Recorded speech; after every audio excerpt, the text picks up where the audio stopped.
Take care of that. You've been subjected to a highly sophisticated form of propaganda. It's just what you need, and not what you don't.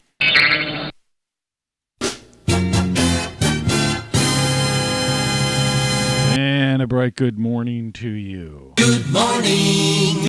It's an excursion into the odd and into the very, very different. The more things change, the more things they stay the same. I've got some interesting follow-ups for you today, folks. But before we get into that, let's get into the weekend weather and see what's going on, and we'll get into some other things. Weekend weather.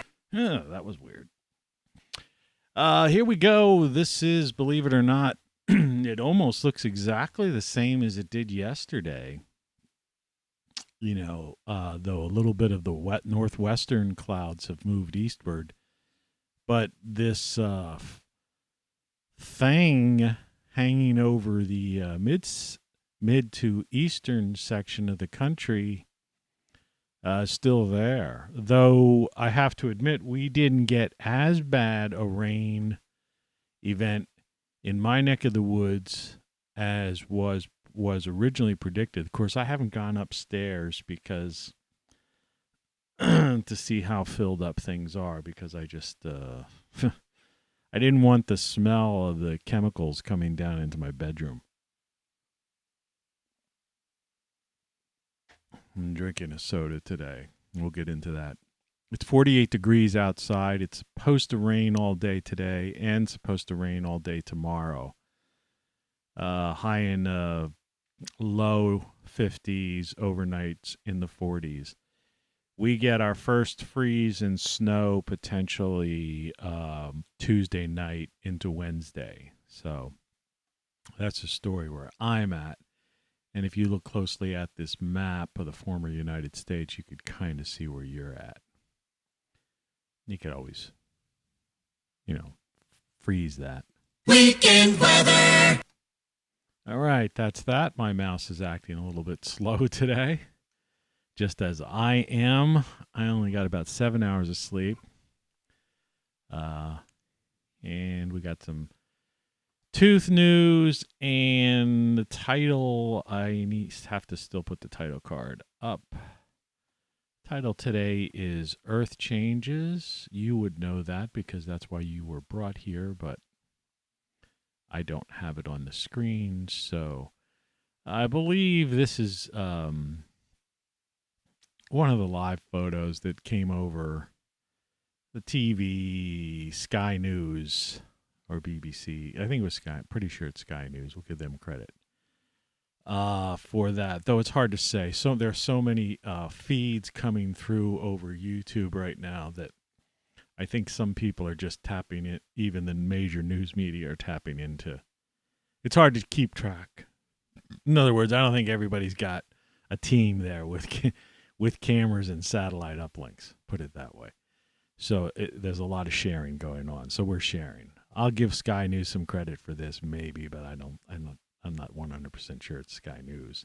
I don't believe it's Reuters. I don't know. You know what I mean? You don't know.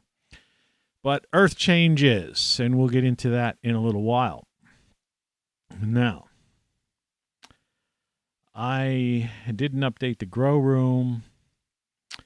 In case you haven't been following the news, one of the reasons we're talking about Earth changes, we're in the process of being hit with an X-class solar flare.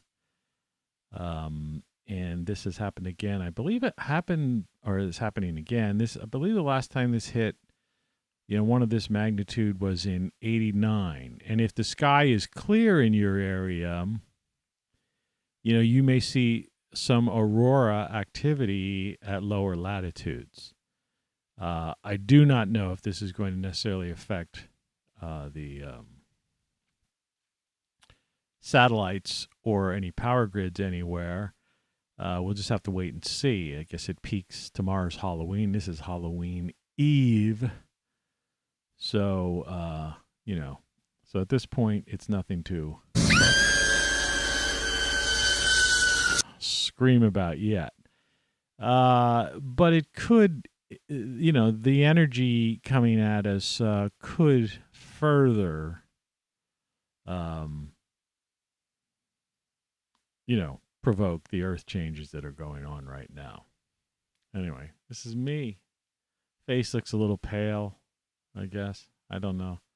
I ate a normal fiber breakfast today because of this, which yeah, I can't. I basically deleted yesterday's show.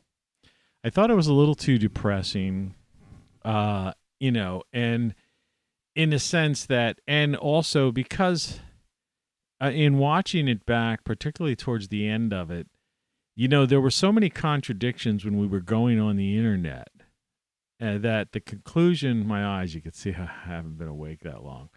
I'm drinking the remainder of that Thunder Cola.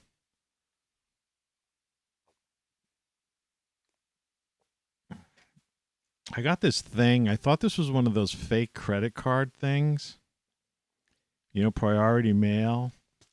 Until I looked at the back and it was like stamped with priority mail, and I noticed the price. Where is that? Was $8.70.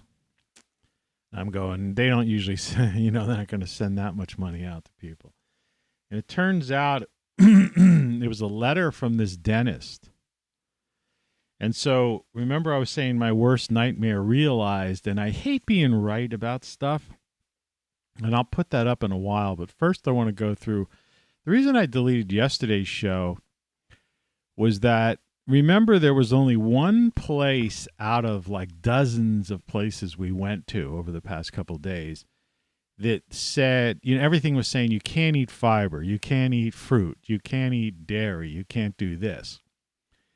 Anyway, I found this thing, Dr. Sandra Burney, 18 December 2018. And remember, we had that other one from drugs.com, which is basically a big pharma site. And that was 2020. That was like about a year ago. So, I mean, these are, all within the past couple of years. And the other ones were the same way.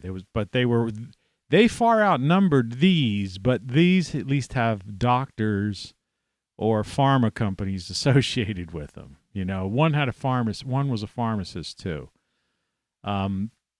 Anyway, can I eat dairy? I wasn't so concerned about dairy that much, but although calcium in dairy products can bind to some antibiotics, including blah, blah, blah, it says you can consume milk and other products when taking amoxicillin.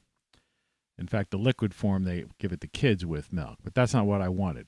The underneath below, it says amoxicillin, one of the most prescribed antibiotics, treats infections in the body caused by common bacteria, Staphylococcus and Streptococcus or whatever. These two organisms can cause ear infections, skin infections, strep throat, pneumonia, and sinusitis. And I guess the fear originally in the tooth concept is that, especially an upper tooth with, an abscess or a bad tooth, that conceivably as a preventative measure or an afterthought. I've read dentists that have said just yank the tooth and see what it looks like, and it looks okay. Don't waste, because there's an overprescription of antibiotics in this country. You don't even have to prescribe it, but otherwise prescribe one just to make sure. Better safe than sorry. Well, anyway, taking an antibiotic by mouth requires stomach intestines to absorb the medicine and get into the bloodstream, delivers the antibiotic to the part of the body where it's needed to fight an infection. Dairy foods can intervene for some antibiotics, mainly tetracyclines, but not amoxicillin. So basically, amoxicillin has no negative food interactions, it goes on to say. There are certain drugs, and that continues down. I don't have the whole thing here. It considers, there's other drug interactions. But amoxicillin has no negative food interactions.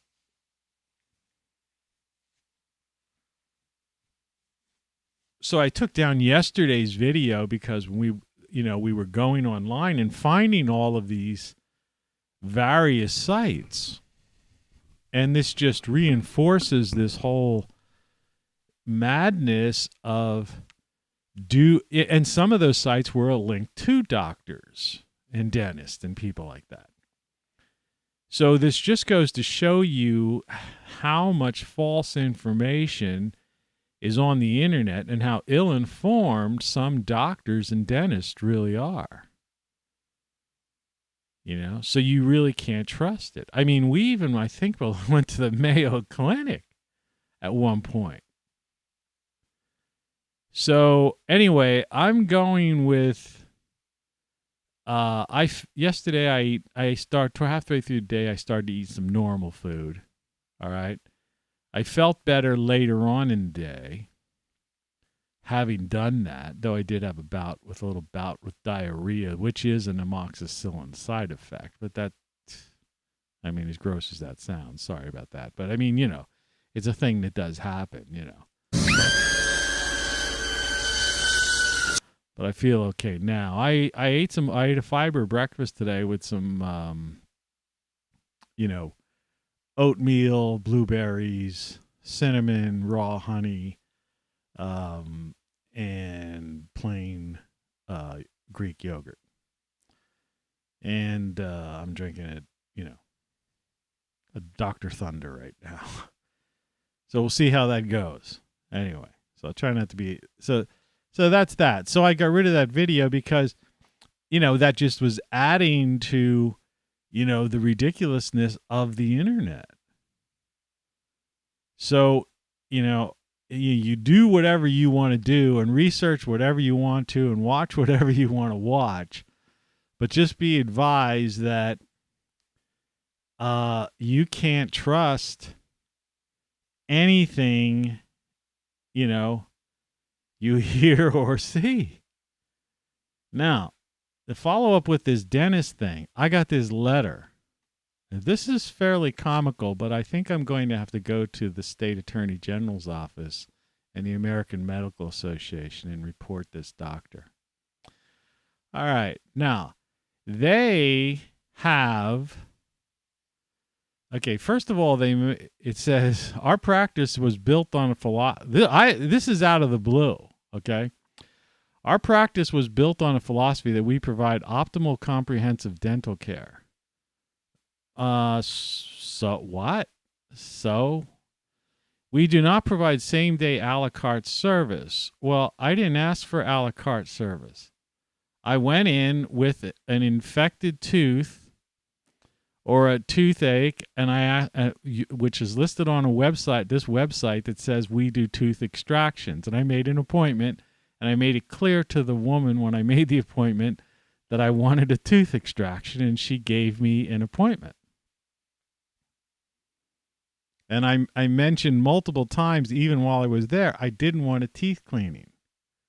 I've never had a teeth cleaning in my life, and I have noticed over the past couple days certain sensitivities and things that I hope do not cause. In other words, in the Hippocratic Oath, it states, do no harm. Help the patient and do no harm. And this particular dentist violated the Hippocratic Oath in both instances.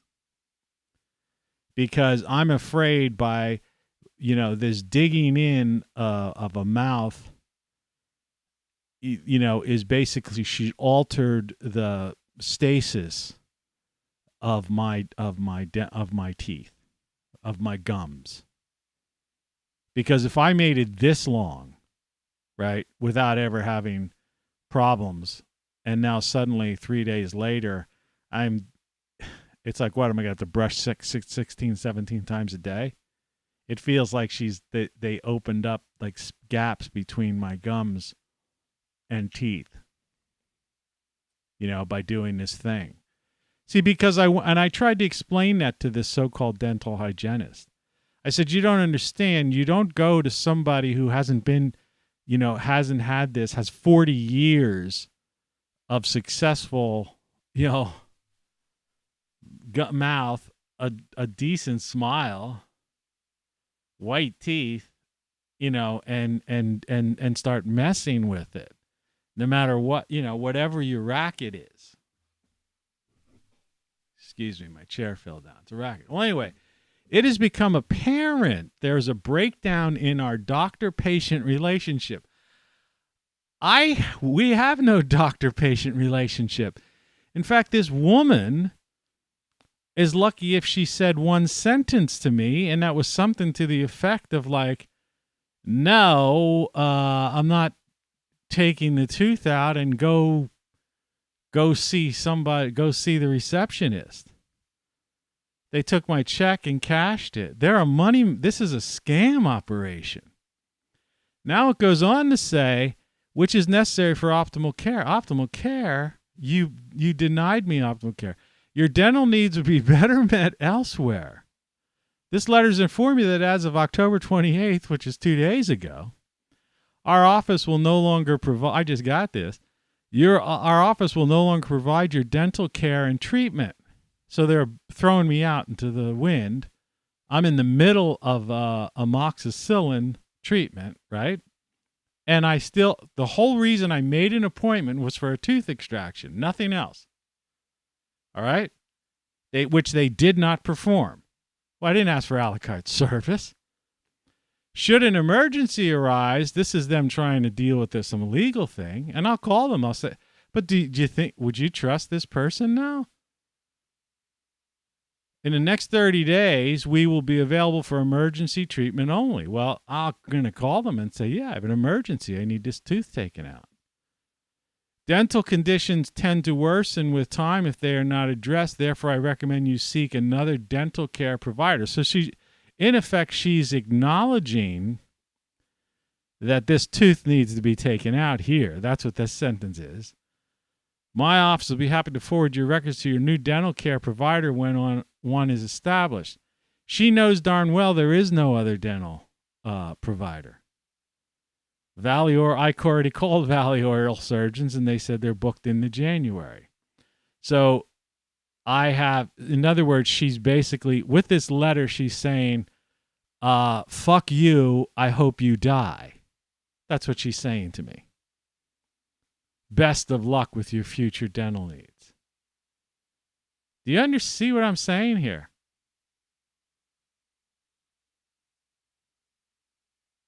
All future appointments at our office have been canceled. So, in other words, this isn't New York City. This isn't Pittsburgh, Philadelphia, Wheeling, West Virginia, Washington, D.C., or wherever, Cleveland, Ohio or something. This is like Nowheresville, okay, basically.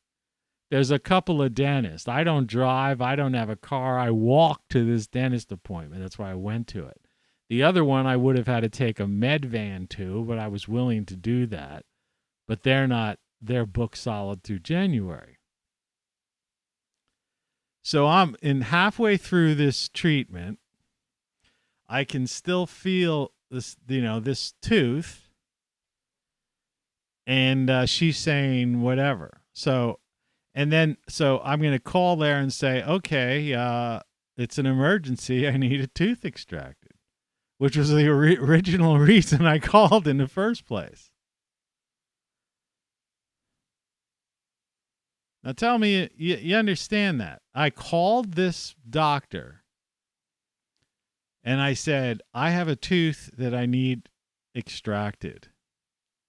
All right.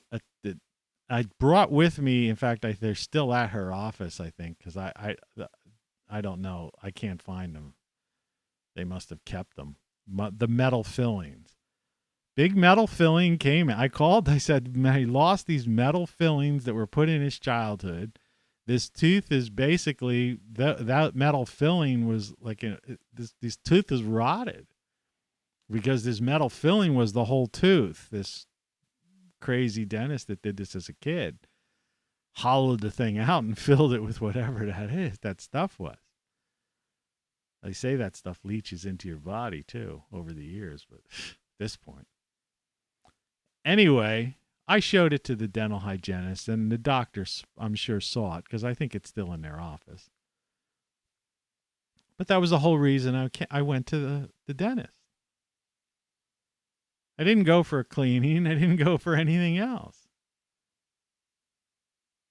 I even told them that I had an extraction within the past year, and those X-rays were probably available from this place called this other oral surgeon who was unavailable at the time because he's now running 3 practices, like in 3 different towns. My former dentist. So, that was the whole reason why I contacted her. Plus that she was walking distance from my house, and I'm retired now. Retired, cancer patient, no less. So basically,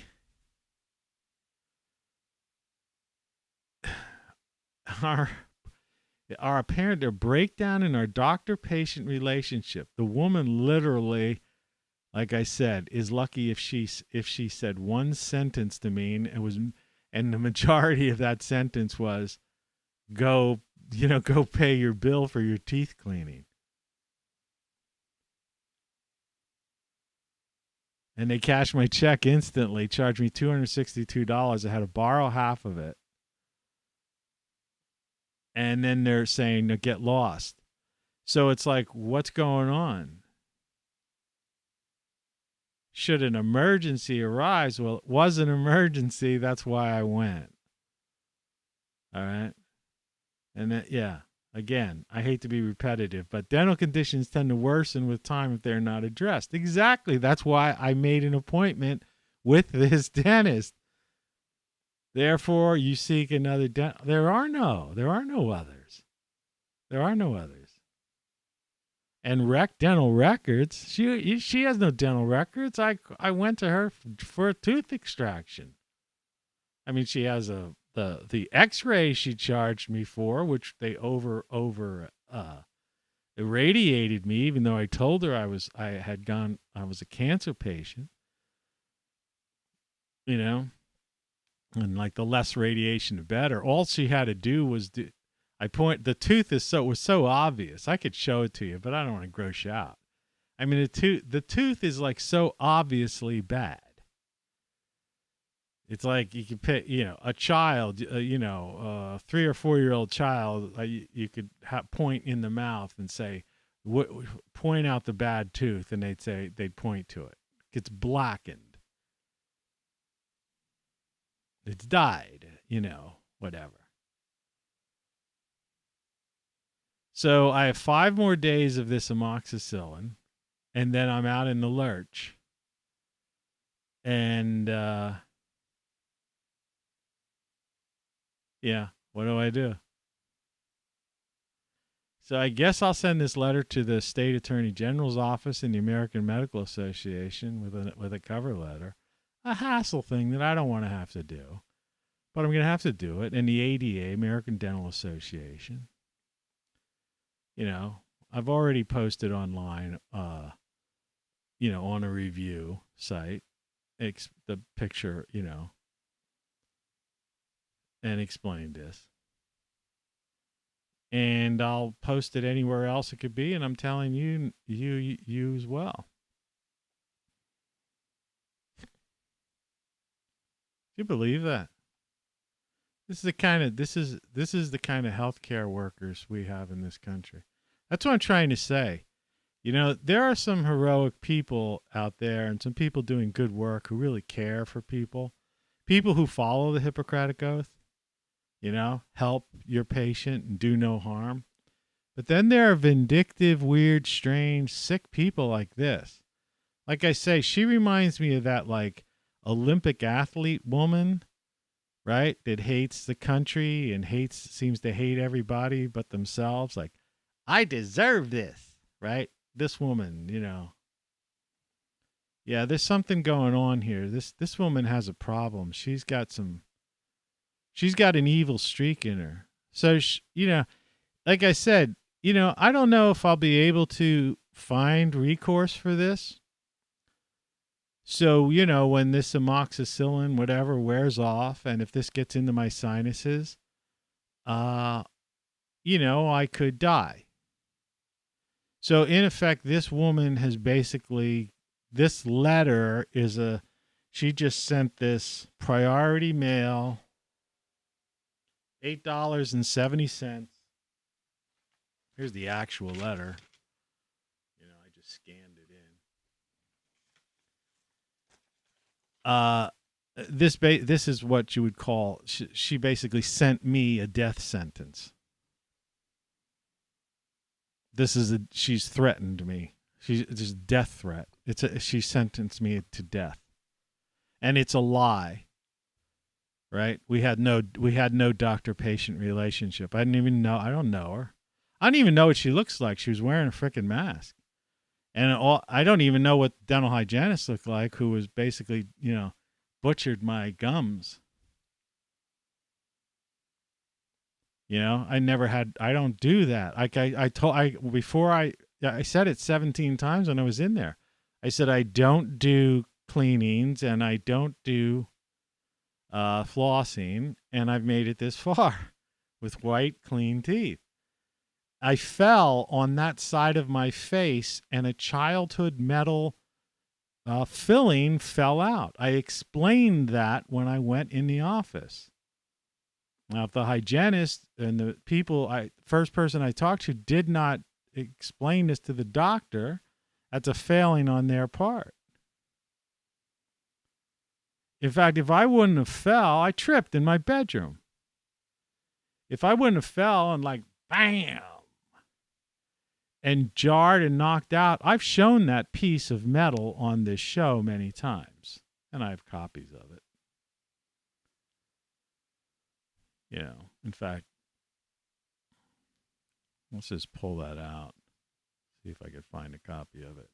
Because now all I have is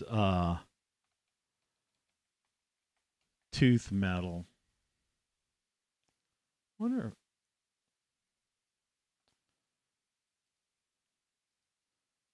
don't know if that's still in here.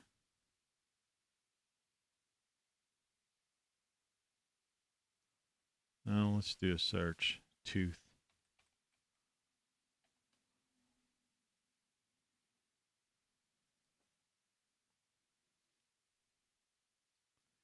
Apple search. I'm waiting for right now.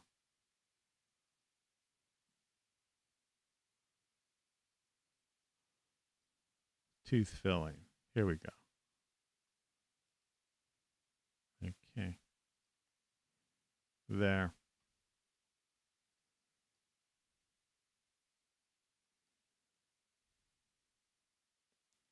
So I took these up there with me. All right. See that big metal filling there?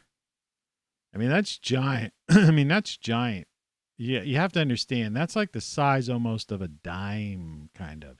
It wouldn't be exactly a dime, but if a dime would be, if you set that on top of a dime, it would almost go to the end. And you could see how it's indented, how it went into the tooth. Like this would be the part going in the tooth. You see, if you could almost see the curvature of it, how the outside would have wrapped around the tooth.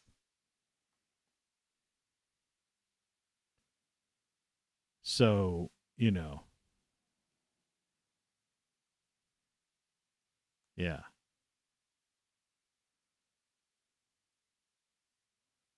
So it's amazing, that. So I took that with me. I took both of those pieces with me. And I explained that. I said, yeah, that's why I'm here. That's why the tooth is, had acted up, had gotten bad. Because there was so much metal in it. That tooth was mainly being held together by this metal. And after a couple of weeks or so, this tooth has started to become painful, and I realized I needed to make a dental appointment. And looking at the tooth, someone lent me one of those little dental mirror things. And I looked in there and I saw the tooth was like turning black.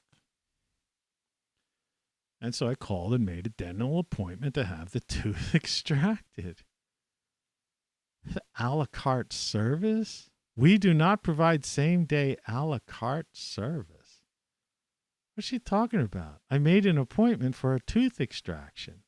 I brought the metal tooth with me, told her that it happened because of a fall, told the hygienist I didn't need a teeth cleaning, told her I didn't want like extensive x-rays because I wanted to avoid as much radiation as possible. She wanted to take an x-ray. All she had to do was take that tooth, okay? I showed her where the tooth was, so they could see what they're doing, make sure that, I understand that. I understand an X. When I went to get my x-ray at the last, I had another tooth removed on the other side. The other piece of here. Let me just get rid of this thing for a second. We don't need to look at this woman's thing anymore. Yeah. The last time this is, this is why I would be afraid to go to them now, because, this is probably the treatment that we'd end up with. But tooth metal.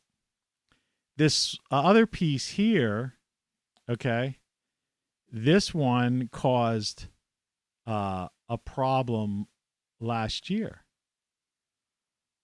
And that's why, and I had a tooth removal. And when I went to that surgeon, who's a very reputable surgeon in the region, he has 3 locations in the area. Very reputable surgeon, very professional operation too.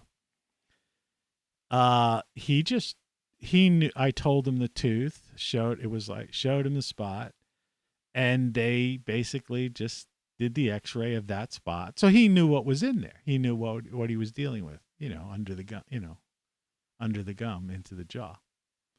So all they had to do was take an x-ray right here on this side to see what they were up against. And so instead they charged me $262, cashed a check immediately. Like they knew this was a scam. This was a scam. They're scam artists. I didn't go in for a tooth cleaning.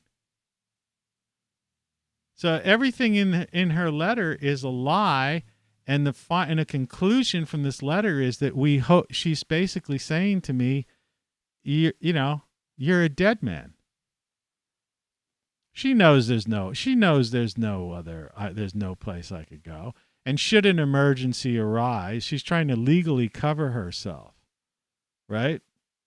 Somehow. See, there must be some legal thing. See how this was, she's for me as of October 28th and before November 28th. So there must be some 30-day thing. Well, I have to ask the state attorney general about that, because I'm going to have to go and get legal advice on this. But would you even trust her now to do this? Right? Or is she going to be, is there her hatred, this, whatever her man haters club of America, whatever she's into, her and her 20-year-old, hygienist who said she was there 20 years. Or is this going to be a situation like this?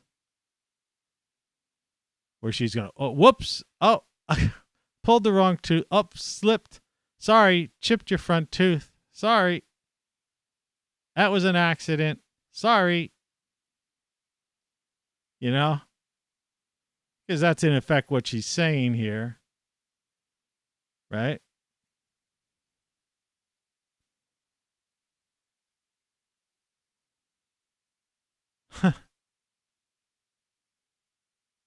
Because like I said, it was an emergency. I went there for an emergency.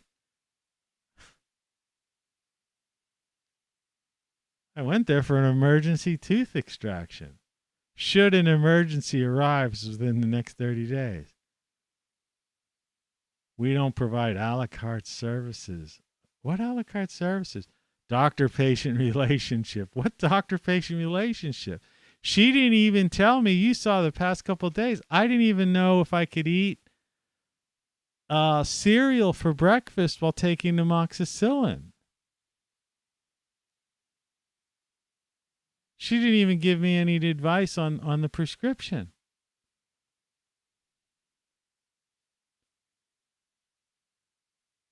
All future appointment. What appointments? I never had an appointment with her. I have no relationship, no nothing.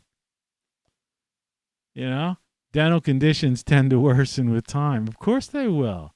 You know that, and you are basically, in effect, digging to me saying, "You're, go ahead, eat shit and die." Is what she's saying, right?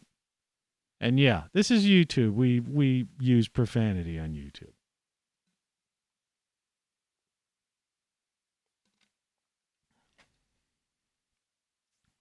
Anyway, so yeah, that's why I deleted yesterday's video, because it was a moot point. Why worry about tamoxicillin in food now that I found at least this doctor and that other pharmacy that are saying you could eat whatever you want to. Now, don't take that advice from me, because I'm not a medical professional, but that, at least, as far as I'm concerned, I figured I'm not going to add to the confusion. But this video certainly won't go down, and I hope you spread this to as many people as possible. And of course, the other side's bothering me now too, because that cleaning. See, you get a certain buildup on your teeth over like years. You know what I mean? We're talking decades and decades. Now, if you're the type of person that flosses from the time you're a kid, and you're the type of person that goes to the dentist every year or every 6 months and has a teeth cleaning, well, then your mouth and your gums and everything are deal with that. But if you've never flossed and never had a teeth cleaning, that's me. All right? Because I have natural teeth. It's like, I'm not going to show my skin, but I also have naturally good skin. Okay? My face looks scrubby because I have a beard on it. People comment on that all the time. When I was in the hospital, the nurses used to say that. They said, you have good bones, you have good collagen or whatever in your skin for your age, and, blah, blah, blah. And that's just the way. It's genetics. And I tried to tell this hygienist that when I was in there. I said, don't look at my teeth. I said, don't mess with them. Don't go digging out stuff, and that stuff's going to start getting down in between my teeth and gums. And I'm going to start, I never had gingivitis in my life. I never had any gum infections. So now am I going to have gum infections because of that? So in other words, help the patient, which she failed to do, and then do no harm, this Hippocratic oath. Well, she's done harm in multiple ways, and now is refusing to help the patient. This is the healthcare industry. And this is what goes on in smaller towns and stuff like that. People like that. Yeah. See, that's the one thing I miss about living in New York, D.C., and L.A., and Philly. At least you were around, a higher caliber of medical professionals, legal professionals, and, and just professionals in general.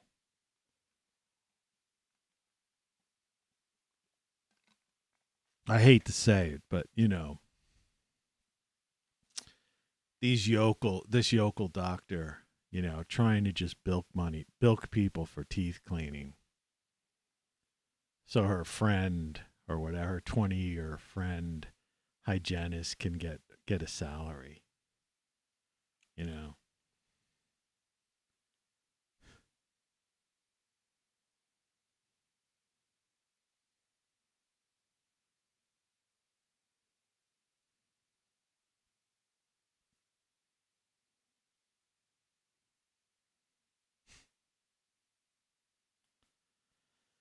So, the title of this show,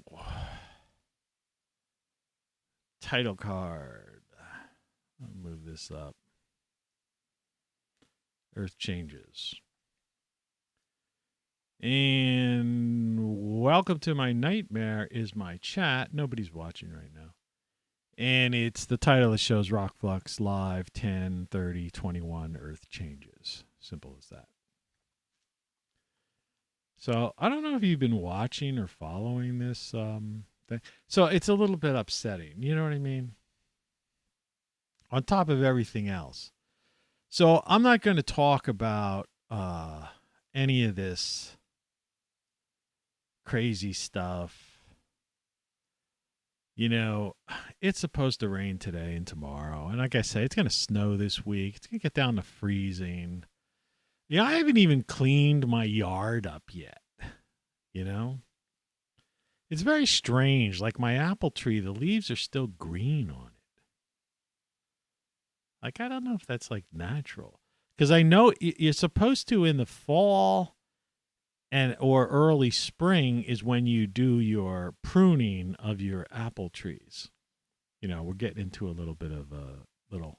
You're listening to Tony Caravan Live. Let's change the subject. I just wanted to follow that up for anybody who's been following this drama over the past, I guess, 4 or 5 days.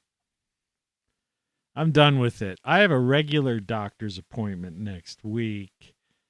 You know, I'll talk to him. And like I say, in the meantime, I guess Monday I'll contact the state attorney general and the American Medical Association and the American Dental Association, people like that, and report this, you know, this quack or whatever. I don't know. I don't know what her game is, but she's obviously up to some kind of money-making scheme, just taking advantage. I noticed there were a lot of older women in there. That's the patients, at least before I went in and after. So she's just taking advantage of old, probably elderly. There was an old man in the one room. I think she's just taking advantage of the elderly or something like that. Because, I mean, that letter is just preposterous. You know, it's preposterous. It's an admission of guilt, you know, in about 3 ways. It's admission that she's abandoned, she doesn't follow the Hippocratic Oath. I mean, the whole thing is ridiculous. And then she has got some line in there, I think, that's some kind of legal, trying to cover herself legally. She probably called her like a friend attorney, right? And he said, well, you better, or he or she said, you better put this line in there just to cover your ass in case, you know, because the guy's going to die probably, or, you know, have some complications because of this. You know, so put that in there to cover yourself in case of an emergency. So you could say, well, I said if you had an emergency, you could come in. But it's like my legal team will basically support me because I've been on the air talking about this prior to going to that dentist. It's documented, you know, and I've got the pictures and, you know, I've held the things up on camera. I called you for an emergency, not a la carte service. So anyway, let's continue. I would like, if I may, to take you on a strange journey.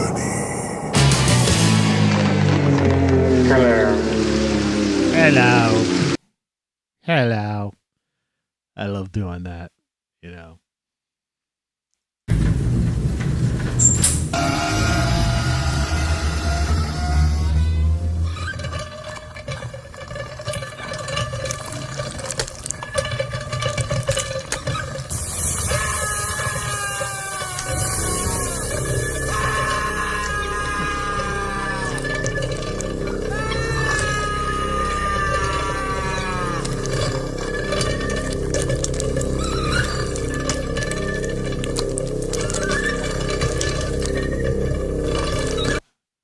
That was pretty scary. I'm trying to look at the longest now. I have this one that lasts 2 minutes and 21 seconds. And I think I might be able to loop it. let's see here.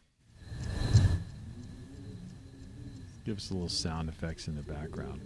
I'm going to take the earth changes down, so we just have the skull and a candle here.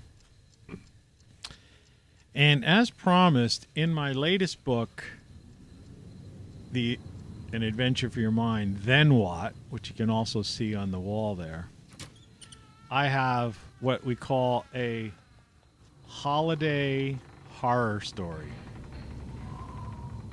Now, you should still get this book, because this is, this will become a seasonal classic. I'm going to read this to you today. All right. A holiday horror story. Let me put this down here.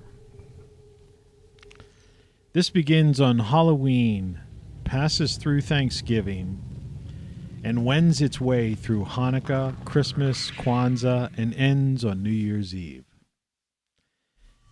'Twas Halloween Eve, and I was preparing my home bar for several guests who would be joining me for drinks, my legendary holiday playlist, and hors d'oeuvres. The bar is situated in my kitchen and also shares the room with a washer and dryer. There is an exit to a small back porch that leads to the backyard, and a steep, creaky stairway. I'm going to turn this down a little bit. It might be a little bit too loud, that background noise. Maybe we don't need that sound effects. Sorry. Let's back. There's an exit, so we're in this bar is situated in my kitchen and also shares the room with a washer and dryer. There is an exit to a small back porch that leads to the backyard, and a steep, creaky stairwell that goes to the upstairs bedrooms. There is also a door directly behind the bar that's used to access a dank, dark basement. Oddly, there's a large latch on the door leading to that basement, even though there hasn't been a way for someone to enter from the other side for over 100 years. It's a very old house that also contains a third-floor room that once was a bedroom, but is no longer used and could function as an attic if I had things or some reason to venture up there. I've only been up there once and noticed a box that could fit a human in it that had to have been built up there, since there is no way it could have been carried up and around the thin stairs leading to the room. The bar is a mishmash of memorabilia and items from every holiday you can imagine. Nothing has ever been taken down, just added to. At the end of a long trail of Christmas lights is a lighted pumpkin with a Santa hat on top. It's twilight outside. I lit various candles on the bar and the washer, giving the room a festive but eerie glow, dim, befitting the night. The music was playing loudly on the speakers that also included one in the WC, or half bath, as some call a room.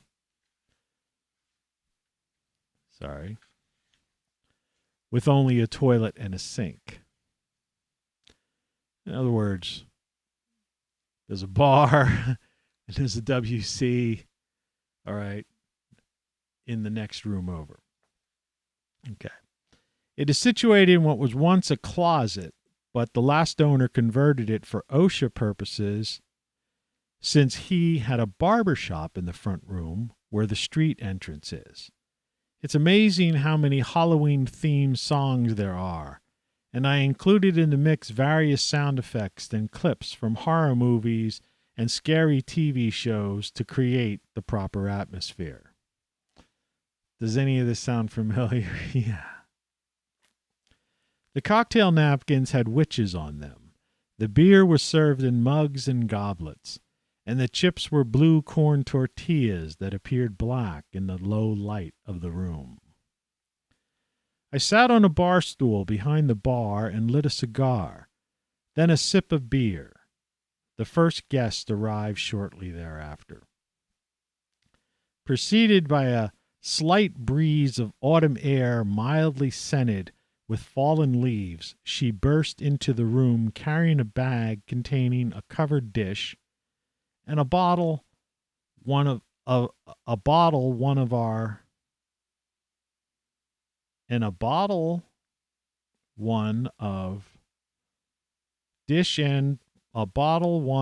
our favorite shot drinks. I found another mistake. See, I edit my own books, so I have to do this.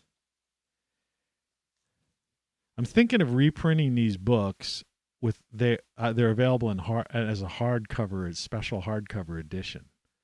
All right. Anyway, and she burst into the room carrying a bag containing a covered dish and a bottle of one of our favorite shot drinks.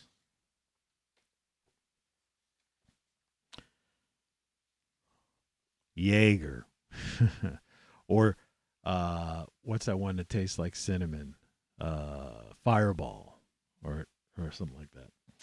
I reached behind me to the fridge, grabbed a bottle, used the opener mounted on the wall, poured it in her glass, all while saying, "Sit, relax, and have a beer." The next arrivals were a couple with a similar entrance, and last was a neighbor from the alley. I had only met several weeks ago. A neighbor from the alley I had only met several weeks ago. Trying to keep looking up isn't exactly the best way to read this thing. He had a green Frankenstein mask pushed up on his head, whereas it appeared he wasn't sure if he needed to wear a costume. The gathering was complete now, and everyone found a stool at the now elbow-to-elbow bar. It's a small kitchen bar. There was the usual chit-chat, round of shots, compliment of a particular song being played, drinking, snacking, smoking, in a festive party atmosphere. Oh, and I almost forgot, my black cat made a brief appearance, dashing through the room and up the stairs to one of his favorite hiding spots, I assumed. The night progressed, and the lighting of the room took on a magical glow. No one was drunk, but everyone was feeling the effects of alcohol. I woke in my bed, not remembering having gone upstairs or to sleep, or even the end of the party. I put on a shirt, quickly hurried downstairs, and found the light still on, the candles burned out, and for some strange reason the door to the basement opened, and a dim light coming up from below.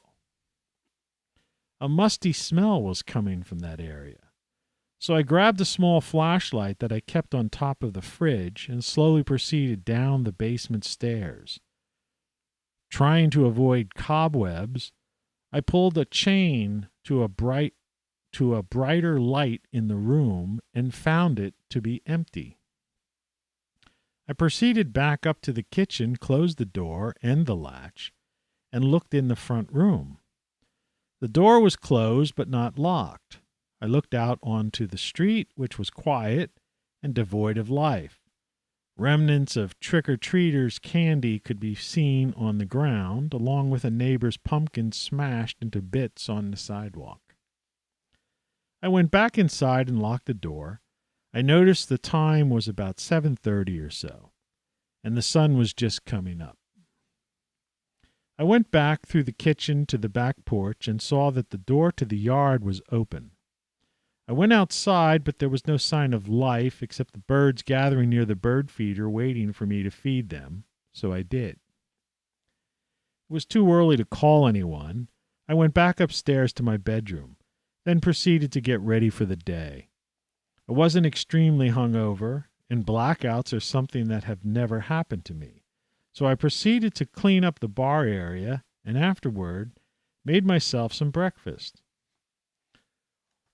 While I was washing the dishes, I noticed one of those U-Haul vans driving away from my neighbor's house, the one who was at the party.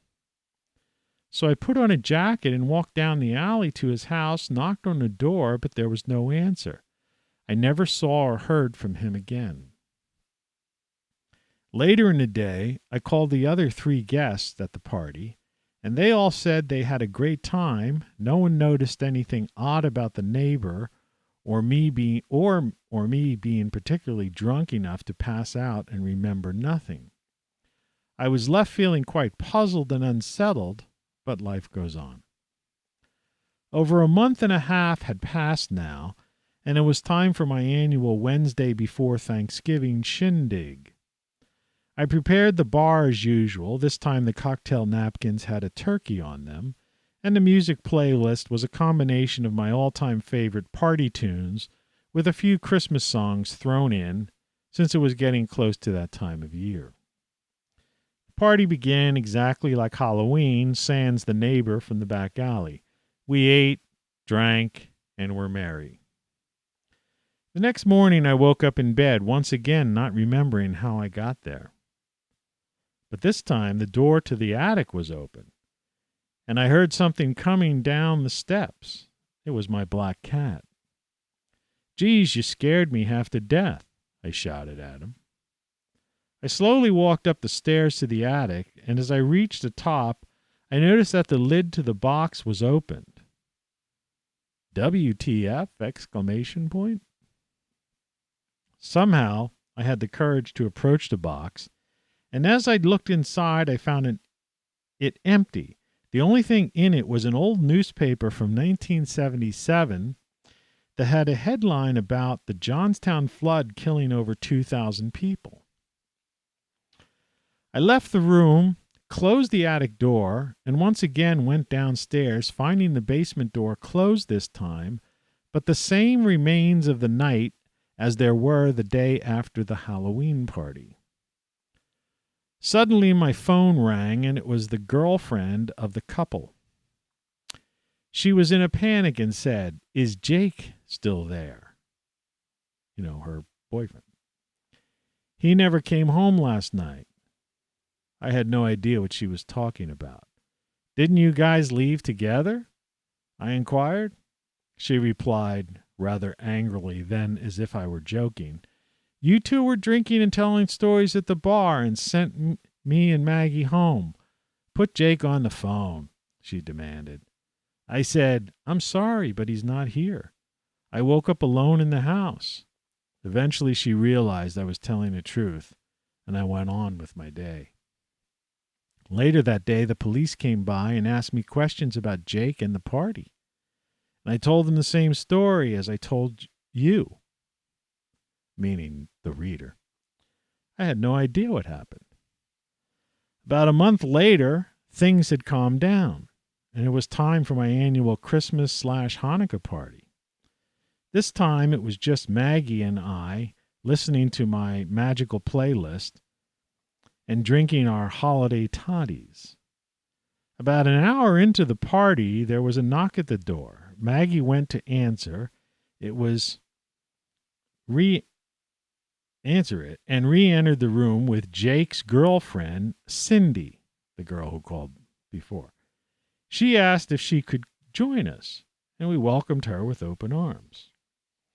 She related to us that the cops had no leads in the missing persons case after a month and had stopped looking. And since Jake had no family in the area, it was pretty much a cold case. She drank heavier than usual and eventually settled into the party mode. She concluded he had used the occasion to dump her, and after a month, she started to come to accept it. It's not as if they were engaged or anything. Still, it was strange. The next morning, I woke up in bed, not remembering how I got there, and beside me was Cindy. I reached over to touch her, and she was cold. She appeared to have been strangled to death. I started freaking out. WTF exclamation point. Again? Did I go mad? Am I a serial killer? I didn't know what to do. Should I call the police? Should I ask Maggie what happened? In my surrealistic, nightmarish state of mind, I decided to wrap the body up in plastic trash bags, stuffing them with air fresheners, then carrying her up to the attic and put her in that box. Then, like the madman I had become, I secured and nailed the top of it shut. I went about my day the usual way, and I eventually calmed down and managed to divert my attention away from the body I had packed and hermetically sealed away in the attic box. A week later, it was New Year's Eve, and Maggie and I had the usual party at the bar. This time there was no knock at the door. At one point, Maggie inquired, "Did you ever hear from Cindy?" I told her casually, "No, I haven't seen or heard from her since the Christmas party." Maggie and I drank, listened to some great tunes, and snacked on our favorite hors d'oeuvres. The next morning, I woke up to the sound of a hammer and nailing, and when I opened my eyes, I was in a wooden box. "Rot in hell, you son of a bitch," shouted Maggie. And I could hear laughter in the room from what sounded like Cindy, Jake, and my neighbor from the alley. I remembered that I had a Zippo lighter in my pocket, so I lit it and saw that the newspaper from 1977 about the 2,200 people who had died in the Johnstown flood, and it was a picture, and in the picture was a box like the one in the attic. The next day, the barber woke up, got ready for the day, went downstairs and had breakfast in his kitchen, turned the sign on his front door from closed to open, and organized his barber shop for his first customer. I walked into the barber shop. There was a bell attached to the door that rang. I greeted the elderly man and said, "Just a trim today, sir." The end.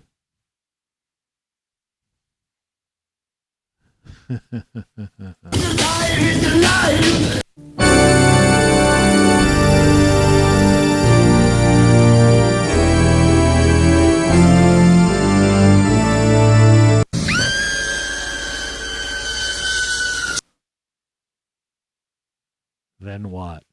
It's not a horror book. It's just a horror story contained within a book that is basically a, you can see I got a stack of them back here. Buy the book. It's basically just a flow of consciousness thing. A pretty freaky story, though, you got to admit, you know. It's far from this. Pieces out of his pumpkin patch and flies through the air with this bag of toys for all the children. Yeah, it isn't exactly that, and it's a little closer to this. I wonder if you might help us. You see, our car broke down a few miles up the road. Your phone we might use?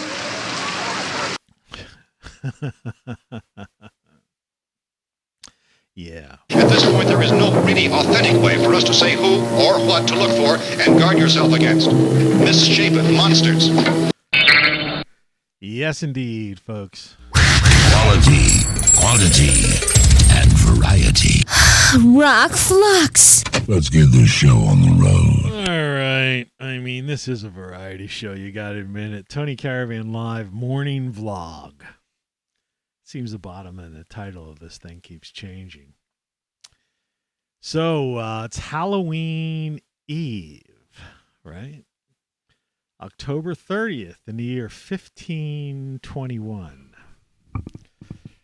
At least that's what I think. I think they're off by 700 years. I'm going to go with that. You know, there's this woman, New Earth. If you're a YouTuber, I don't know if you ever followed her. I mean, she's out there. She speaks English fairly well, but I mean, she's not a native English speaker. She's from an Eastern European country. I'm not sure. I can't label which one it is. I'm not sure. I thought she was Russian, but I don't think she's Russian. But anyway, she was getting into a story, a thing I watched briefly before I went to bed, and then I just I changed the channel. But she was talking about Genghis Khan and Mongolia. And, because she's really in fact, she was the first one that the mud flood that basically was, had like a long form evidence with photos of the mud flood, which we've talked about. And in that, anyway, so this one, she basically is one of the major, she does the research and she travels to these locations. So she travels to all these sites. And takes pictures and shows places you didn't even know existed. It's really quite amazing. And she's, turned me on to the idea of a lot of things that, you take for granted that you just can't, that once you see these photos, it's like that guy, Bright Insights, and Brian Forster, they go and they show you all this stuff. They do these tours and they take pictures, and then they show you, objects, archaeological digs or things that never were dug up, but that are found in the sand in various places that aren't the classic things you always see. It's as if there's it's almost like stock photos. About the certain Peruvian things, Central American, Mexican, obviously Egypt, Southeast Asia, the certain objects you've seen. But there are these people, if you really get into digging deep, that travel around and explorers that discover all kinds of stuff and really put it all together that really shows there was some kind of connection between all of these various civilizations. And what's also one of the common themes is revisionist history, how we haven't been taught history. And one of the things she was talking about in this, I believe it was her, but I was also watching someone else who was getting into ancient Persia, which is really interesting. Some guy had gone there and was allowed in fairly recently, I guess before all this craziness happened in the past 5 years. It couldn't have been more than, say, that old, and was really showing this, Persis or something like that, whatever, this great city, and how that empire was incredibly, and there were images of what these structures and buildings were like, and they were just, I'd never seen anything like that before. I didn't even know that some of these ruins existed, right? Because you always see the same photos. See, that's the thing, people just steal photos from people.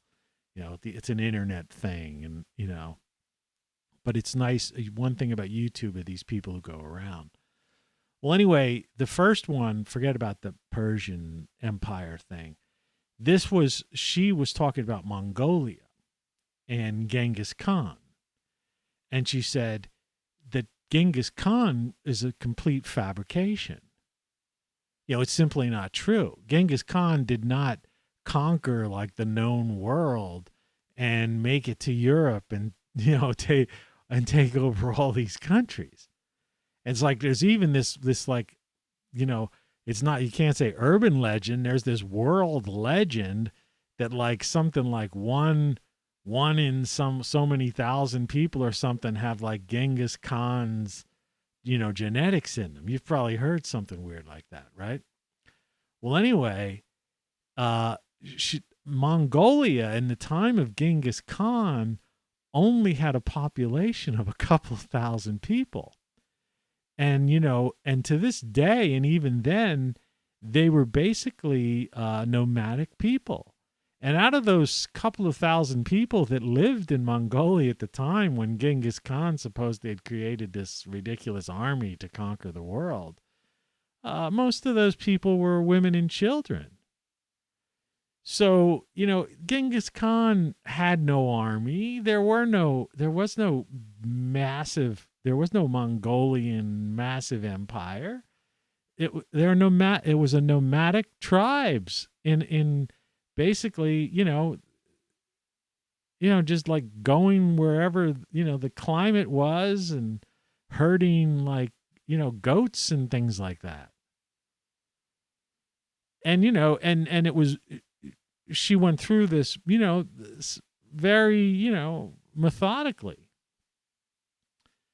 And it's like those other empires. And so Genghis Khan was probably a Khan to basically divert people away from those other empires that actually did exist just east of Europe and west of what we call Asia, and what is now China. So it's amazing, out of all the stuff that you could get involved with and, or rabbit holes you could go down, if you really just want to open your mind and, you don't know you don't know, like I say, you don't know what you don't know, right? But it's more and more like everything is wrong, because I can't tell you, whether Genghis Khan existed or didn't exist. And after watching this, this woman's presentation, it's more likely that the dude didn't exist, right? Or if he did, it's some kind of manufactured legend. It's really weird stuff. But anyway, the title of the show is Earth Changes, and I guess we should get in that. A couple of people have come in and out, and I guess they're turned off by hearing a story of Genghis Khan, or maybe hearing a story about a ridiculous, some dentist that has violated the Hippocratic Oath. Enough with that stuff. I don't really care about that. And I'm not going to talk about the fact that it's going to rain for the next 2 days in my area and my roof is leaking.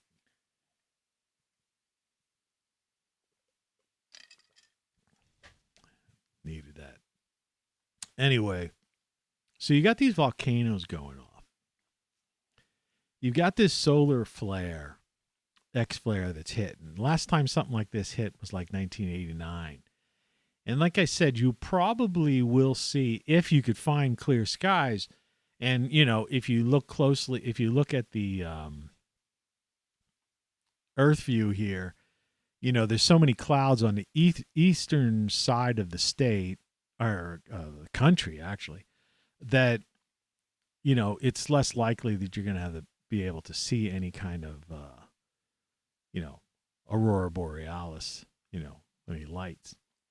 But nonetheless, we are dealing with a major X flare.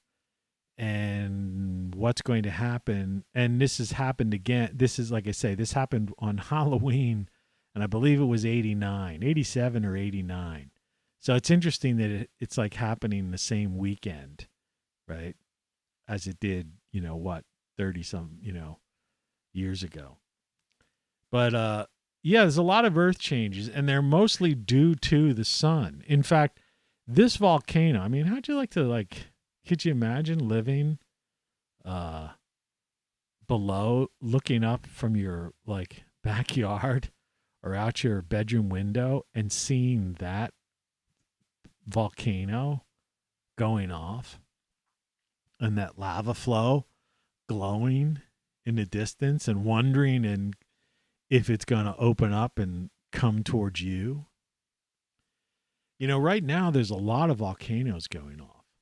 There's an uptick. There's an uptick in earthquakes too. And there has been, like I said, I used to be, back in the late 90s, I was a member of Yahoo used to have a thing called Yahoo Groups. I mentioned this the other day, I guess. And they had an Earth Changes group. And a lot of those people now have gone on. In fact, I think I've seen one or two of them on Gaia, that network they have, and and probably on, even in the History Channel, talking on, Ancient Alien Show, the guy with the hair stuff. But it was a very interesting crew of people that were in that group at that time. I was one of them. Well, of course, I was doing a webcast, in the 90s, and I had a webcast that was called Earth Changes too. I still have copies of some of those. But I was one time for that group, I had tracked the amount of earthquakes. You know, you see charts. You know, everybody likes to have charts, you know, like these climate crisis people and stuff. They always have charts that go back certain times, or they'll cherry pick. They'll start it at a certain point. It's like in climate, they always they always manage to forget the Dust Bowl era, right? Like I say, I listen to NOAA radio every day. So, you know, in the summertime, I do it because I'm a gardener and I want to know, you know, whether I need to water or not water or whatever. But in the winter, I do it now with this roof problem I'm having and the rain. I want to know, do I have to be prepared to empty buckets, you know, prevent my house from flooding out, you know? Because there's no way I'm going to fix this problem I have until next spring. So I just gotta pull through the winter. But anyway, be that as it may, the thing about it is this chart that I had put together, which I used to track earthquakes every day myself. And there's people on YouTube that do this. You know, they get on like this guy BP, and then there's Mr. BBB, right? There's a whole host of people that do this kind of stuff, you know, that have daily type of updates on things. And of course, the more serious stuff, not necessarily about earthquakes, but about the sun, is like suspiciousobservers.org, but Suspicious Observers on YouTube. They're the, Ben Davidson. He's got the, he's the guy who's looking at the peer-reviewed papers. And he, I would say he's the most knowledgeable guy as far as the matter of factualness about the sun, the Earth's magnetic field, and what's going on. But there's many other people that are doing this. So you have an uptick in earthquakes that seems to be happening. You have a weakened Earth's magnetic field. You've got an uptick in volcanic eruptions, right? You have the Atlantic conveyor, which is weakening, okay? Now, the Atlantic conveyor, they don't call it that anymore, but you know what I'm talking about. That's the thing that keeps the northern latitudes, like North America and Northern Europe, somewhat temperate. In other words, we have seasons, because technically, if the conveyor stops and it's slowing down, NASA will confirm this. Okay, NOAA. If this stops and there's enough fresh water up there just to the left of Greenland, okay, to do that at any given time. It looks like it's, it could flow in. We're going to be looking at anybody above a certain latitude. It's going to be freezing, like a whole different climate. And the slowdown is the reason why it has been getting colder. That's why I always I don't laugh. I'm totally befuddled when they keep talking about like climate change and and the Earth, like they're always talking about the Earth like getting hotter, right? Even people who are like kind of, scoff at the climate crisis people, they even say that. But like I say, I listen to like NOAA radio, every day, and I even do, like I say, I'm here every day doing stuff like, showing what's going on, and then I'm checking, the temperatures and the averages and the records. And we're not, it's always I swear, just about every day when they talk about the record, they'll say it was hotter in 1950 such and such, 1949, 1933, 1967. You see what I mean? In other words, you just keep going back, right? And it's like, why are you saying and telling people, and why is it general knowledge, even among people who know that, the people that are blaming 0.004 CO2 on, it's the worst thing in the world, when it's not. It's a good thing. It greens the planet. And it gives us crops, trees that subsequently, give us more oxygen to breathe and food to eat. I mean, we could go with 0.005 CO2 and that would be just fine.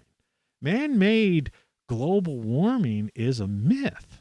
That is truly a myth. It is truly an urban, a countrywide, worldwide legend, kind of like Genghis Khan and other revisionist history that these people come up with for whatever. These fear mongers. They're just fear mongers. There are real earth changes going on that we need to look at and think about. All right? But we don't need, but this fear mongering about, manufacturing something to scare children and adults about some kind of man-made global warming, when the fact is the planet is cooling. This volcano that's on the screen right now, for example, has been going off for well over a month now, spewing up things, toxins, right? Like sulfur dioxide. Forget about CO2, sulfur dioxide. And then just all this ash. And there's volcanoes going off right now on every continent. All right? All over the place. Now, think about it. All this ash goes up into the sky, up into the atmosphere. It is dimming, the sun. It is ultimately is cooling the planet. Now, on top of that, you have a grand solar minimum, which means you're going to get less sun, right? And, you have this weakened magnetic field that's letting more cosmic rays in and more solar rays in, which is heating up this magma. That's why this stuff's shooting up like jet. Look at that thing. It's insane. It's been like nonstop. It's like shooting up like a jet. I mean, remember the Hawaiian volcano that we were watching a couple of years ago? It wasn't like this, right? This is insanity, and of course there's, there's constant volcanic activity up in Iceland, Mexico, all over the place. So between the earthquakes, the volcanoes, the weakened magnetic field, the grand solar minimum, right, the conveyor, Atlantic conveyor, we're looking at a cooling down of this planet. And the idea that simultaneously to this, you can't argue this. See, there's a picture, okay? You can't argue that these volcanoes are going off, right? And that they're spewing up ash in the sky that's going to cool the planet. You can't argue that the Atlantic conveyor is slowing down, which is going to cool the northern latitudes, all right? You can't argue that our magnetic field is weakening, which means more cosmic rays and more heating up of the magma, right? That's going to just keep encouraging these various eruptions, putting more and more, soot, ash into the atmosphere, further cooling down the planet. And the fact that this CO2, 0.004 CO2 thing is a lie, is a myth. This is a nitrogen planet, right? Our atmosphere is mostly nitrogen. People don't even know that, right? Now, people come on and off. It's interesting to watch that. I don't understand why they do that. What's the turn off my face? I don't get it. Or is it that dentist looking to see if I'm going to talk about her? I have no interest in that person other than to make sure that the proper authorities put her in chains and leg irons and she loses her license, right? For violating a Hippocratic oath and for taking advantage of people and running a scam operation. Certainly scammed me, that's for sure. And I did talk to one other person, too, that has a story, too, and I will mention that to the state attorney general as well. And I'm sure they'll turn state witness as well. But be that as it may, the idea is, why are these people telling you the complete opposite of what's going on? Right? If the planet is cooling, if there's an uptick in volcanic activity, earthquake activity, the conveyor is slowing down, the magnetic field is weakening, it's going to heat up more magma, intensify this activity like you see on the screen. You get into a grand solar minimum. All right, we're going to need these so-called fossil fuels, basically carbon-based fuels. We're a carbon-based life form. This is a carbon-based planet. And the only thing that's going to heat the northern latitudes and the planet as it starts cooling, which it is already, okay? It's going to snow this week where I am, and, that's kind of going to be in pretty early snow. It's going to hit freezing this week, And the idea is that the only thing that's going to heat your house are carbon-based fuels. It's like they brought in, apparently, I caught the tail end of something or a clip of something. They paraded this, like one of these other political charades.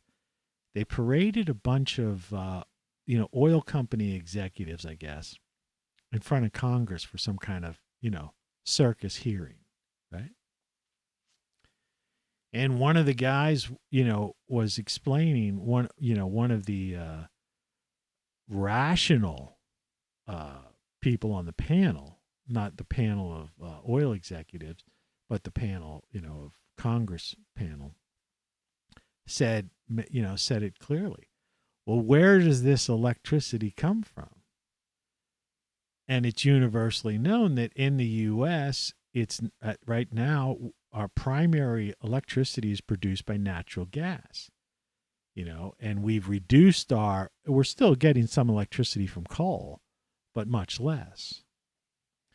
And apparently Congress is trying to get rid of the natural gas thing. All right. And what this guy was trying to say is that, well, China is not abiding by that. They're using coal. All these other countries are using coal. China didn't go to the climate summit in Scotland that just happened this past week, right? Because they don't care, right? But the idea is, as it gets cold here in the U.S., which it is, and it's going to, and in Europe, right, and the U.K., like I say, these politicians, these people, they're out of their frickin' minds. The only thing that's going to heat our houses is going to be carbon-based fuels. And if you want to get rid of like gasoline cars and have everybody driving a Tesla, right, or something, or a Chevy Volt, which I think they recalled them again, or Priuses and all that stuff. The thing about it is, where does the electricity come from? Well, right now it's coming from natural gas and coal.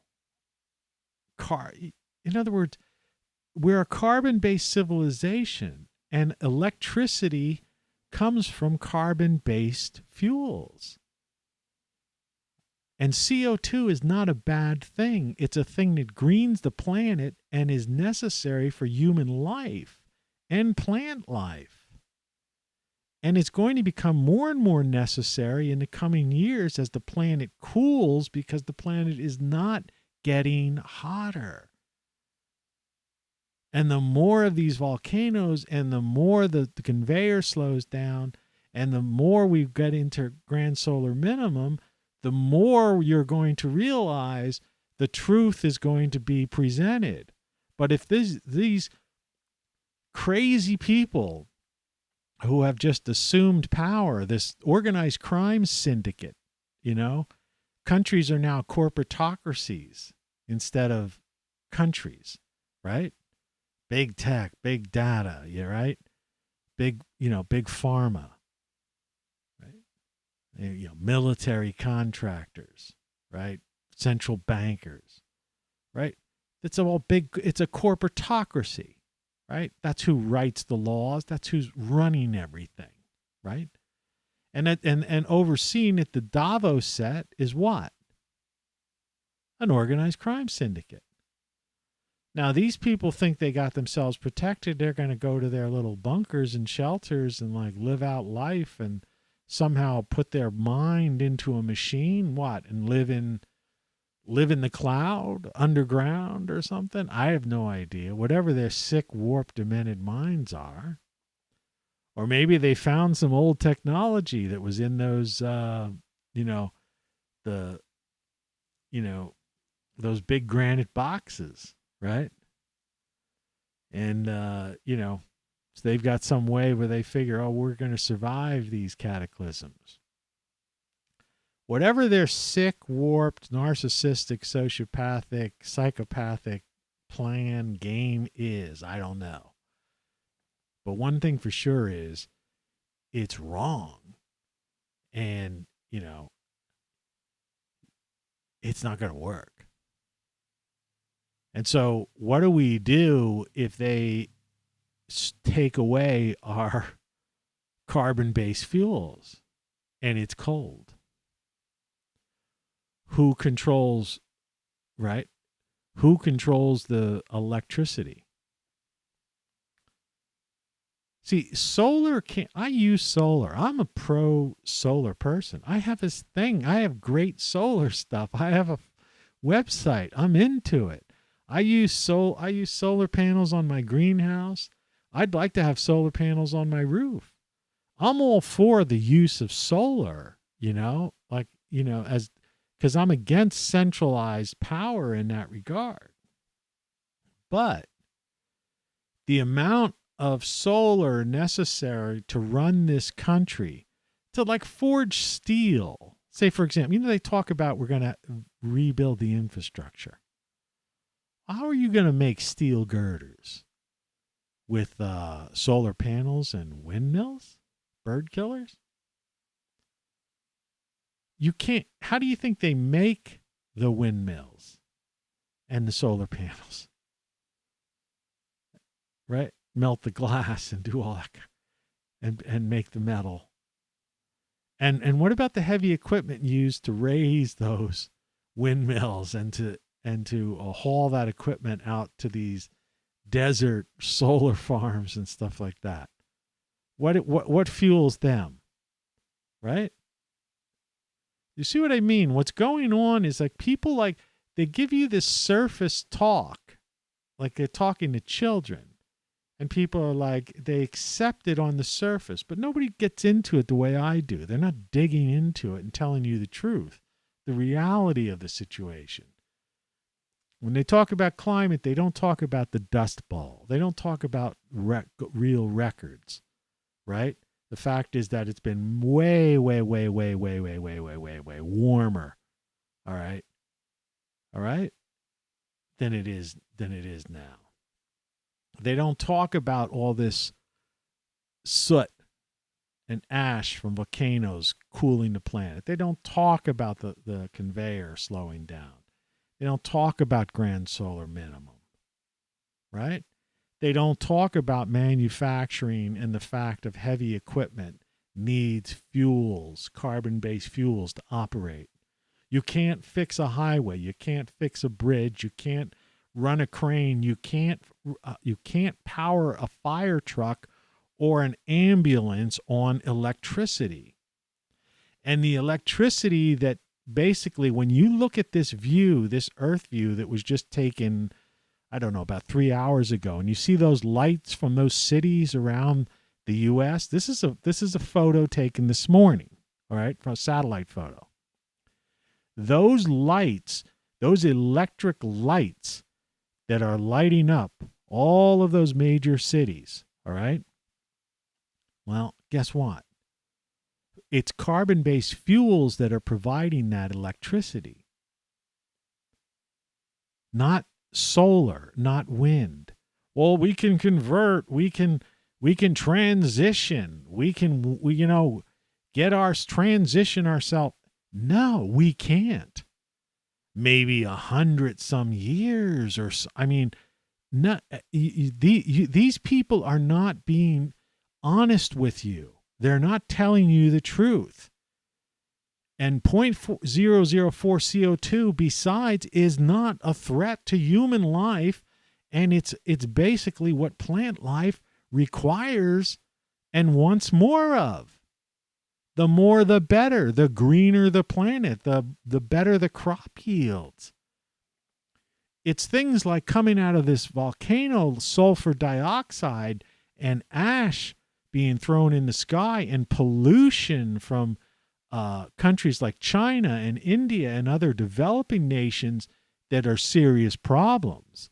Or states like California, New York, and New Jersey that are dumping hospital waste and plastics and trash into the oceans, right? That's more of a threat,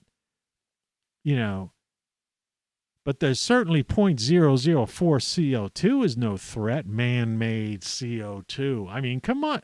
You got to be fucking kidding me. So there's some serious earth changes going on. And they've revised history for most people. They revised the numbers. The UN IPCC literally has been caught. People forget about that. Has been caught through emails. This is years ago that they were fudging the numbers. They cherry pick. All right? They cherry pick the numbers. Al Gore's first movie, practically everything he said in that was disproven. Factually disproven. Nobody talks about that. You see? There's Greta and all these other people and stuff. They're lying to you. They're lying to you. But people accept it because they watch some news reader that's got a pretty face or something. These people are multimillionaires. If you see somebody on a cable channel or a network news station, I've said this 1,000 times, they're making $20 million a year in that magnitude. They don't live in the real world. They have no concept. And the funny thing is they live in gated communities or these like big condos, or they own these apartments overlooking Central Park or some other, or when I used to live in Malibu and places like that. They don't know where their electricity comes from. It comes from like natural gas. It's carbon-based fuels. It can't be replaced. If you're rich enough, if you're wealthy enough, you could build a house, right? That is, completely solar. Yeah. And there are many people that do that. But there's 330 million people in this country, at least. There's probably more because, last year's census wasn't done by real people. So, we have no idea. It's probably 350 million. One person made a good argument that it's 400 million. So you may have millions, say you have millions of people who can live off of solar. Say you've got millions of people driving Teslas. The point is, but you don't necessarily have millions of people who have adapted to the Tesla complete solar system because it's too expensive for the average person. In other words, the solar roof with the solar power, thing in their garage so that they could generate solar power, charge these batteries, solar batteries, and then charge their car, right? From, and be independently whatever, and maybe even put some electricity back in the grid. And so even if that got into the millions of people, which it's not, all right? But say there were millions of people who were solar independent, all right, in this country, right? 10 million. Say there were 30 million, all right? That'd be less than 10% of the population. What do the other 10% do for heating and air conditioning and running their houses and washers and dryer? What are the hospitals, right? Emergency vehicles, right? You don't run a hook and ladder, a fire truck that's got to send a ladder up, and pump water up to a 16th floor fire and run that on a Tesla battery. You wouldn't even, you see what I mean? They're lying to you. We need carbon-based fuels, and they are necessary for human life and plant life on this planet and will be for decades and decades and decades to come. And it is very doubtful that the elitists who run this planet, this organized crime syndicate, and these crazies, that they will ever, right, have this stuff priced for the average person.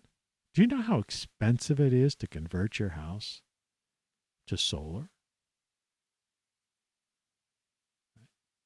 People forget that. They have this thing with this, World Economic Forum. You will own nothing and you will be happy. But they neglect to say that, okay, you've got, or they talk about this, they're going to give people this guaranteed income of like $1,000 or something like that. Right? Which would what? Pay their rent? They're not going to become homeowners. They're not going to be able to buy solar panels or buy a Tesla. Right? These aren't cheap. This is stuff for this is for the elite. Right? Yeah, it's great. That's why I say it's great for if you're making $20 million a year as a newsreader on one of these cable channels or network television stations, living that life, right? Driving, and these people use private jets, which are definite hogs, carbon-based fuel hogs. But, and they have these super SUVs that take them to and fro everywhere with their chauffeurs and all that stuff. And they're in these big buildings that need to be heated by carbon-based fuels. But I mean, even if those people, decided to spend some of their mega millions or few of their billions on solar or for themselves, right? Or their buildings they live in. Like I say, if 30 million people were able to somehow get their power from solar, which is fantasy, 90% of Americans would still be in the dark and freezing and dying. And they've got this thing. So what are they really trying to do? And what's the difference between them and this woman here who's saying dental conditions tend to worsen if they're not addressed? Should an emergency, or in other words, what the elitists do, and that person's a classic elitist, right? Is they don't care about you. They make their money pretending they care about you. And you watch them. That's why I basically cut the cord. I don't watch cable news. I have no cable TV at all. I'm not going to fund that operation, and there's nothing, and everything they say is wrong. It's a lie. It's revisionist history. It's falsities. They're only covering their own asses. They just want to make money. They want to get you to stay tuned between the commercials so that they could sell, cars and pharmaceuticals and bright and shiny objects so they could get a end of year raise. I don't care if you freeze to death. People like Bill Gates and stuff, every time they give a speech, they say, the world population is too big. They want to reduce the surface population. Think about it. Earth changes. Those are the earth changes.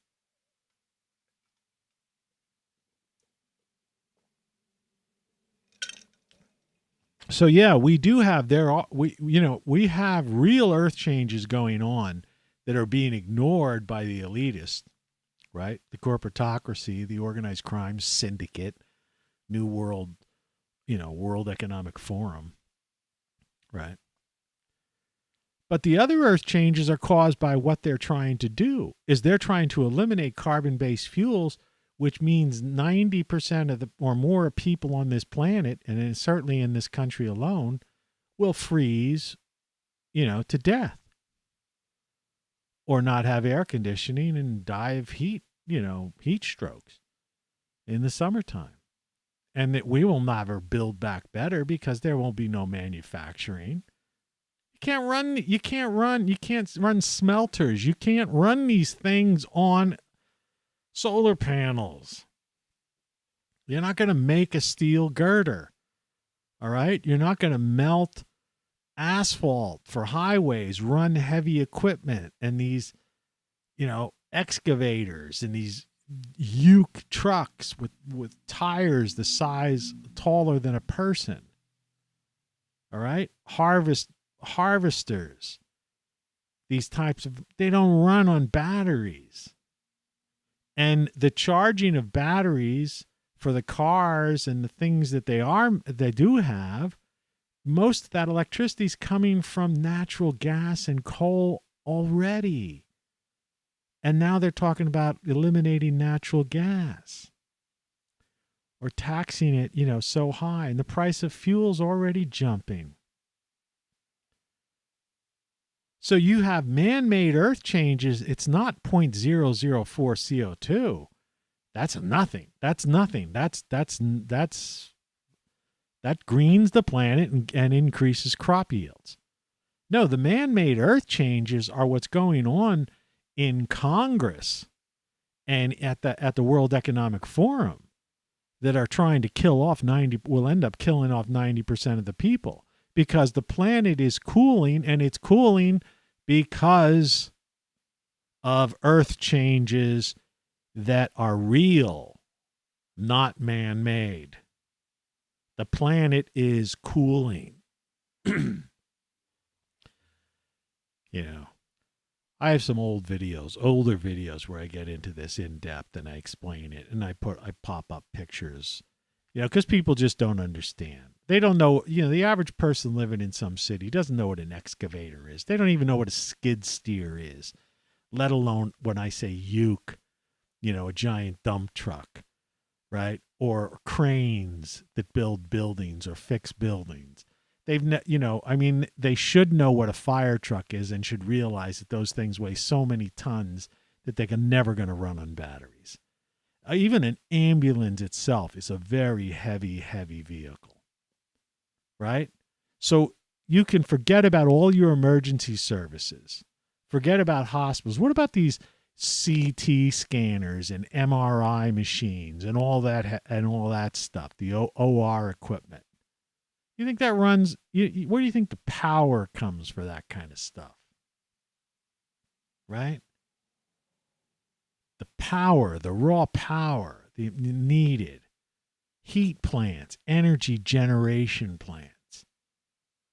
You can't fix things. You can't run a society without, we are a carbon-based life form. We are a carbon-based planet. We are a carbon-based civilization. All right? That is not even, you can't argue it. Now, for better or worse, that is reality. And so this fact is there are earth changes going on that we should be preparing for. And they are that the planet is cooling because of natural causes, because of grand solar minimum, all right, because of a weakening magnetic field, because of cyclical events that happen and have been and through archaeology, ice cores, and all other sorts of scientific studies that we know to be true. Even astrophysics observations of what other stars are doing. And then we're seeing it like in these volcanoes spewing up all this ash into the atmosphere. And how these jets of magma are just pushing up because our field is so weak that these cosmic rays and solar rays are just heating the magma up and just like this stuff shooting out. And we know the conveyor is weakened. You could find peer-reviewed papers acknowledging that. That means that the northern latitudes are going to be colder, much colder. And the only thing that's going to heat up England and northern Europe and northern United States and Canada, I'm sorry, are carbon-based fuels. That's it. You know? Get with it. And so you might have some homesteaders out there who are chopping wood and living off the land, and you may have some wealthy people who are able to buy, who can afford these solar roofs and, you know, Tesla power panels and cars. Yeah. You know, there's millions of people, you know, millions of millionaires out there. Okay? We know that. And billionaires now. But there are a fraction. There's only 8 billion people on the planet. And in the United States, like I said, even if 10% of the people were able to afford this, which they can't, or were somehow secondary or tertiary beneficiaries of some kind of solar or wind generated electricity, all right? Even if 10% were, what about the other 90%? Okay? You're being lied to, you're being deceived, and it's intentional. They don't like us. They don't want us to be around. Right? It's like Henry Kissinger said, they're useless eaters. That's how they refer to us. Or like I used to say on my show often, they used to say, you know, they referred to us as, where is that thing? Here. As cattle, all right? That's what we are. There's cattle on a tax farm. Wake up to reality, folks. It's really weird. And on a local level, like I say, I've got like some kind of fraudulent, you know, craziness going on here. People are rotten, all right? The elitists are rotten, you know? They don't care about it. They just care about money and power and themselves. They don't care about you. They don't care about anything. They just care about getting richer, going on vacations, and making sure they're taken care of. But the last laugh is going to be on them because as more and more of these volcanoes come up and as the earth cools, all right, life in some kind of bunker isn't exactly living, right? And, you know, as they've closed all these small businesses and all these cities, you know, that were, you know, because they've gotten rid of shoplifting laws and places are closing down and nobody wants to work in restaurants where they can't go out and all that kind of stuff. These people are going to find that they're destroying life for themselves too. Because it's not just us that are being screwed over, right? they're screwing over everybody. So, yeah, there's a lot of earth changes going on. They're not, and they're not the ones that are being spoke about on cable news and on network TV or in the Washington Post or New York Times or whatever the hell. BBC. Right? Yeah. So you better take care of yourself, right? Get some great solar stuff. Good morning. Because there's going to be a lot of power outages this winter, I'm predicting. And if you at least have this, take a look at that stuff, you'll at least be able to, like I say, I'm into solar for the individual. But there's no way solar is going to run electric plants, emergency vehicles, create girders, build back our country, fix bridges, run fire trucks and ambulances and everything else. It's just not going to happen. We're a carbon-based society, we're a carbon-based life form, and we're a carbon-based civilization, and we will be for decades and decades and decades and decades and decades and decades to come. So, anyway, buy my book, greatsolarstuff.com. Check that out. TonyCaravanLive.locals.com. Visit ROCKFLUX. Get a shirt. Freedom is fun. Be free. Take care of yourself.